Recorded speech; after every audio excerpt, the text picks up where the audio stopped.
Welcome to Cool Girl Bootcamp, the reset series that's going to carry you through the rest of the year. Now, you're probably wondering, Angel, what is Cool Girl Bootcamp? And let me explain. Think of this as your unique opportunity to build the life of your dreams this fall. This is your chance to get specific about the life that you deserve, the life that you've been craving for, and lay down the groundwork necessary to set yourself up for success in the future. Hi, I'm Angel, and welcome to my little corner of the internet. I make videos online for the girlies who are just trying to keep their head above water, okay? Yeah, and if you've been here before, welcome. I have something special for you guys today. Today, we are officially launching Cool Girl Bootcamp. I've been soft launching her in shorts, and you guys have been eating it up, so I thought, what better time to take the next step into becoming the woman of our dreams than today? So this is what I'm thinking for today's video, and don't worry, I'll be here to guide you through everything. We're kicking things off with the life audit. Doing a life audit is the best way to figure out where you stand right now. What's working, what's not working, what's draining you, and where the smallest changes can make the biggest impact. Today, we're gonna navigate through the 8 areas of life that I think influence us the most. And I don't know about you guys, but the second that I turned 25, I have been having a full-blown identity midlife crisis. Quarter life crisis, more so. I've been going through it. It's almost like the things that used to define you and the things you used to align with no longer align with the woman that you're becoming. The habits we used to have, the routines, everything is shifting, and we don't know where, and we don't know why, and we don't know how. Things just feel different. And I'll be honest, I don't think anyone really prepared me for that. They say your 20s are about finding yourself, but I truly believe that it's about redefining who you are again and again and again, and I think you get the vibe. So I want to stop you right here, and I want to ask you a couple of questions to kind of test the waters and see how you're doing. What version of yourself are you currently outgrowing? Is there anything in your life that used to make sense, but now it feels like you're almost forcing yourself to align with the version of yourself that isn't you? Things that you really used to enjoy, but you just don't anymore. Now, I'm not asking you to have everything figured out right now. I just want you to bring awareness to the unknown. Awareness is the first step to alignment. Because once you can be honest with yourself and see you for who you genuinely are, who you were, who you are now, and who you're becoming, that's when change genuinely starts. That's when we can take those next steps into building our dream life. And you know, oddly enough, a couple weeks ago, I was on a call with my mentor and she asked me, Angel, what's your 5-year, 10-year plan? And I said, oh, I know my 5-year plan. And she's like, okay, great. What's your 10-year plan? I said, 10 years. Well, I don't know.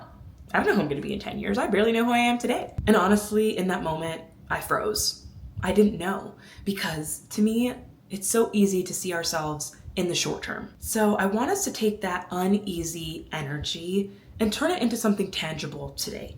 That's where this next part comes in. I want to kick our life audit off with self-care. I wanted to start with self-care because before you can genuinely pour into anyone else, you have to fill your own cup first. And the truth is, I don't think anyone genuinely teaches us anything about our 20s, for starters, but more importantly, how to take care of yourself. In our 20s, we navigate from being teenagers to having money, to having time, to having power and influence over our choices, and it's almost like a kid in a candy store. Where do you start? It's almost overwhelming. And unfortunately, for most of us, we just learn the hard way. We have work, sometimes school, we have relationships. How do you navigate it all without burning out? More importantly, when was the last time you genuinely checked in with yourself? And taking care of yourself doesn't make you selfish. It makes you intentional. And you're intentionally choosing to prioritize your own self, your own vessel, because without you, there's really not much else, okay? And I'll be honest, I do think that some days self-care is just journaling and reading and tuning out the noise. But sometimes it's saying no. It's not overbearing our plate and leading us to burnout, because I know that you do that. I know that you do that because I do that, and you're watching my videos, so obviously we think the same. I want to know about you though. What does self-care look like for you in this season of your life? We're all different and we all have things that make us feel good. So what's yours? Do you know what it is? Have you found it? Have you lost it? Did you used to have something that made you feel really great and then now it doesn't align with who you are anymore? That's why we're here. That's why we're asking these questions, because if you're not prioritizing yourself, the rest is useless. So start here. This is the most important step. Next, we're going to segue into relationships, because As you guys know, you are who you surround yourself with. I think who is in your inner circle, who you spend the most time talking to and interacting with will make or break who you are. You either have the support system you need, or you have a plethora of haters at your beck and call. The older I get, the more I realize that some people are genuinely put on this earth to walk with you from start to end. Some people teach you life lessons, and some people just aren't a good fit, and it takes us time to realize that. Knowing the difference between all these different relationships and people in your life is the key to protecting your peace. You deserve relationships and people around you who make you feel good. Relationships that feel safe and not confusing. Relationships where you know where you stand, quite frankly. There's no guessing games when it comes to the people who you hold nearest and dearest to your heart. And with that, if you're not able to identify and recognize those people off the bat, I want you to just ask yourself, who adds peace to your life and who adds chaos? And I want you to be honest with yourself. I want you to genuinely reflect on maybe the last 5 encounters you've had with the 10 closest people to you. Because in this world, there are some people who are here to ground you. There are some people who will be your rock whenever you need them, and others won't be. And that's okay. Not everyone serves the same purpose in your life, and you just have to recognize who does and where they stand. And I encourage you to take the time to process relationships at your own speed. Before you do anything dramatic, before you cut any losses or burn any bridges, just observe and see how you feel. Sometimes you have to take a step back to see how you feel in a situation before you can give an answer to somebody else. That's the stage of life that I'm in right now. I am navigating the woman I am, the things I can tolerate, and the boundaries I want to set moving forward. And that's growth. That's on boundaries. That's on protecting my peace. I don't owe anyone an explanation for what works for me. Where do you feel like you need to set more boundaries? Where do you feel like you're being misunderstood or misinterpreted? And most importantly, which relationships make you feel the most like yourself? The relationships that you know you can show up any way, shape, or form to, and there will always be a seat at the table. The older we get, I feel like the smaller the table gets. When I was in high school, I feel like I was Miss Popularity. I had hundreds of friends. I was never bored. If I ever wanted somebody, there was a plethora of people to choose from. But as I've gotten older and times have gotten harder, I've noticed that not everyone genuinely has my best interest at heart. Maybe because they can't, and some people are selfish, and they will take and they will drain until there's nothing left of you, and then what do you do? Moving away from they and focusing in on us, what do you do with your free time? Those hours that are solely yours, that you don't owe anybody. You're not working, you're not babysitting, you're not X, you're not Y, you're not Z, it's just you and your time. I think free time is the one opportunity in life where you can genuinely be yourself and fill your time with whatever fills your cup. But the older that we get, we almost feel guilty for resting and guilty for having extra time. My take might be a hot one. You don't have to be productive every single minute of every single day. It is okay to rest, to relax. Hard question here, but I want you to ask yourself, what's something that you used to love so much and prioritize that you just haven't made time for lately? When we're in high school, when we're growing up, we are put into so many extracurriculars. We're dancing, we're studying, we're swimming, we're doing all these activities. And then we go to college and we focus solely on school, making friends, making connections, but getting a degree. That's why we're there. And then after college, it's almost like our sense of society and community and interest kind of goes to the 9 to 5. We're spending all of our time getting ready for work, traveling to and from work, and it's exhausting. So after that 9 to 5 grind, it almost feels like there's no time left for us. And I think that leads us into personal development, personal growth. We live in a world that is so heavy centered on the fact that you should have every single thing figured out by the time you're 23. I don't know who really initiated all that, but they can go. Exit, stage right, please. It's almost like without your dream job or 5-year plan or all these aspirations that you're useless, that you're not on track. But why does someone else get to determine what's on track for you? Personal development, self-growth, it's not about perfection. It's about progress. It's about direction. It's about the building blocks on where you want to go. You're following the yellow brick road. You're not just at Oz. You get what I'm saying? Like, there's progress that needs to come. And we're just in our 20s. We have so much to learn. We have so much about ourselves in situations that we haven't even experienced to know more about who we are. So if anyone needed to tell you this today, if you've been waiting to hear it, if you've just needed some guidance, You do not have to have everything figured out. You just need to have an idea of where you're going. Just an idea. The groundwork, not the pavement. Embrace the detour. Embrace the challenges that life throws at you. And genuinely embrace the small wins, because they are just as deserving as celebration as the big wins. You have to encourage yourself and give yourself that positive reinforcement every day. Because if you tell yourself you're not good enough until you get to X or Y or Z, you're just going to keep moving the goalpost. For me, the growth that I've experienced the most over the last few years is outgrowing patterns. I think breaking toxic cycles is probably one of the hardest things to unlearn in life. I always like to think, how proud would my 16-year-old version of me, my 22-year-old version of me feel to know what we've accomplished today? Even the version of you from last year. You learn so much about who you are every day and the situations and the circumstances that life deals us. And just know that no matter how it feels on a daily basis, that you've grown so much from the last year's version from you, from the last month, the last week, yesterday's version of you. And that is incredible. And for that, I'm proud of you. I'm proud of you for showing up for yourself, for wanting to be better. That is step one. You're already farther than you think you are. Give yourself some grace. When we look at our life from the perspective of personal development, I want to ask you, what part of you are you the most excited to grow? What next era or stage of your life are you looking forward to the most? And how can we get there? Do you feel like you've allowed yourself to keep learning and living, or are you penalizing yourself for struggling? Are you just surviving right now? What's the vibe? How do you feel? And what would make you feel better? And I'll be a little pessimistic here, but what would be worse? Sometimes what gets me through my day-to-day is that life could be worse. I'm grateful for where I am today because I'm not where I was yesterday, but I could definitely be worse off. Every time I go to work with a headache and I say, I hate to have to go to work today, I always think, thank God I have a job. Thank God I have the opportunity to go to work today, right? It's all perspective.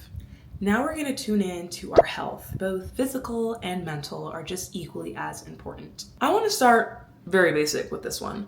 When was the last time you went to the doctor? I know you pay for insurance every single paycheck. So when was the last time you got the resources that you've already prepaid for? Have you gone to the dentist in the last 6 months? Have you gone to the gynecologist this year? Taking care of yourself is an investment. You have to start now.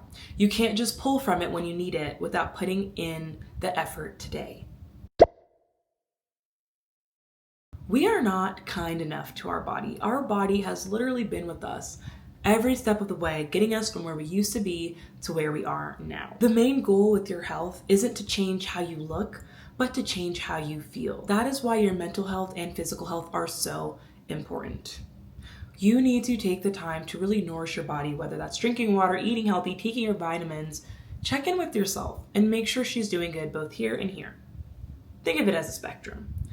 It is okay to treat yourself. It is okay to indulge in the things that make you feel good. But think about the long-term effects of those things. When we're in our 20s, when we're teens, we have this metabolism, everything is great, we're on top of the world, until you're not. You start drinking, you start partying, you start maybe smoking. Those are not things that are good for our body. Make sure to check in with your primary care physician, okay? You are never too young to start caring about your future. What is just one thing you could do for yourself this week to make yourself feel better? Now, I know we mentioned work already, but let's dive in a little bit more to our career. You know, the place that we spend about 40 hours a week working, and then probably another 10 hours a week getting to and from. So it takes up a big chunk of our time. A lot of us were raised to chase stability versus purpose. And I think that's why a lot of us feel so underfulfilled and overwhelmed. We spend so much of our daily life working to survive.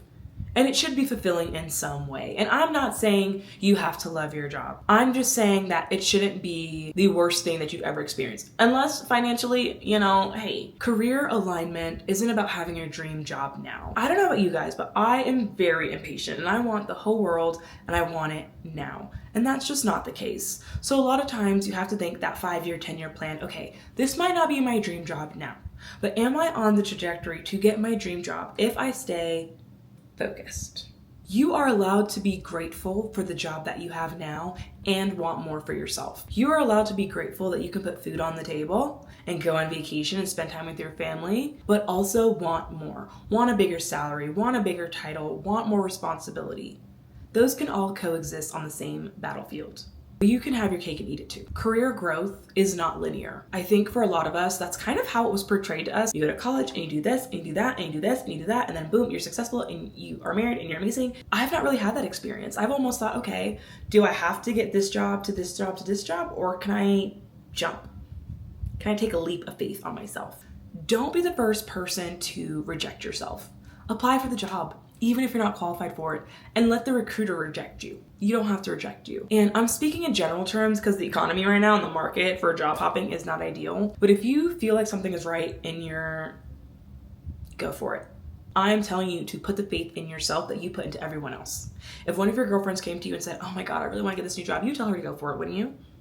You wouldn't tell her she wasn't qualified. You wouldn't tell her she wasn't good enough. You would tell her that she is amazing and qualified and to go for it. So take the same advice for you. A big question that I want you to ask yourself is, how do you feel about your current job? Do you feel challenged? Do you feel overworked? Do you feel underworked? Are you inspired, or are you just comfortable? Now, there's nothing wrong with being comfortable. I'm very comfortable. I love my job. I love what I do. I love my boss. I like my coworkers. Everything is great. Maybe you love your job. You love the work-life balance. You love that you can work from home. So you're not ready for a promotion that'll put you back in office, right? But how long do I want to be comfortable for? When do I need to encourage myself to take the leap of faith? Is there any professional groups that you can become a part of that will expand your network and expand your community in your field without necessarily putting more work on your plate professionally? There are so many rhymes and reasons and ways that I could try to explain to you the corporate ladder and how things work. But I'm just going to stick with, it's not what you know, it's who you know. So the more people you know and the more people that will vouch for you on your behalf, the better. The next thing we're going to talk about isn't as fun, which is finances. Y'all hate to talk about money, but it is the end all be all of our problems. Money is one of those really uncomfortable and awkward topics that we were really never taught about. Now, I took a financial literacy course when I was in 10th grade, but that's pretty much all the guidance I got. Fortunately enough, I have an amazing support system, but not everyone has that. So let's talk about it. In our 20s, there are so many stages of life that we can be in. There's nothing wrong with struggling financially, and there's nothing wrong with wanting more for yourself than what you have now. Those are both okay. Those are both normal feelings. Understanding your finances brings you freedom. Everyone has a different experience and feeling with money. So I'm not going to get on here and tell you what to do. I just want you to check in with yourself from a financial perspective, because this is a life audit. This is not finances 101. So I want you to just check in with yourself and ask yourself, how do you feel financially? The more money you have, the more money you spend, right? And that is a phenomenon that we will always be in. The more comfortable you feel like you are, the bigger the car you'll buy, the bigger the house you'll buy, the bigger and more expensive and more grandeur the vacations you go on will be. We will never be satisfied with where we are, but you need to be honest with where you are as well. And you don't have to have it all figured out just to feel secure. A lot of us have student loans. A lot of us have credit card debt. A lot of us are just figuring it out in our 20s. But some of us have it figured out. So there's always going to be, a spectrum of where everyone falls when it comes to anything, but specifically when it comes to money. I want to be honest with you and just say that your bank account does not determine your worth. I mean, it does literally, but I'm meaning more figuratively. It shows your habits, it shows your spending, and I want you, if you haven't already, to really invest in financial literacy at your local library, at a local nonprofit. In your 20s, you should know basic financial literacy. That is the one thing I could hope for you. And if you need help, if you have questions, if you want to budget together, we can, but not today. We'll do that another time. I'll be honest, I just got married and finances are a huge divorce factor. And me and my husband had to sit down and be honest with each other about our finances and our views with money. How much debt is a lot of debt? How do you feel about credit card debt? How do you feel about student loans? Be honest with yourself. Do your spending habits truly reflect what matters most to you? Investing more in your 401k, developing a Roth IRA, having a savings account, having an emergency fund. You deserve to know the options that are out there to help you financially. And I'll be honest, there's a lot more resources available than people want you to believe, because not everybody wants to see you be great, but I do. How should you budget?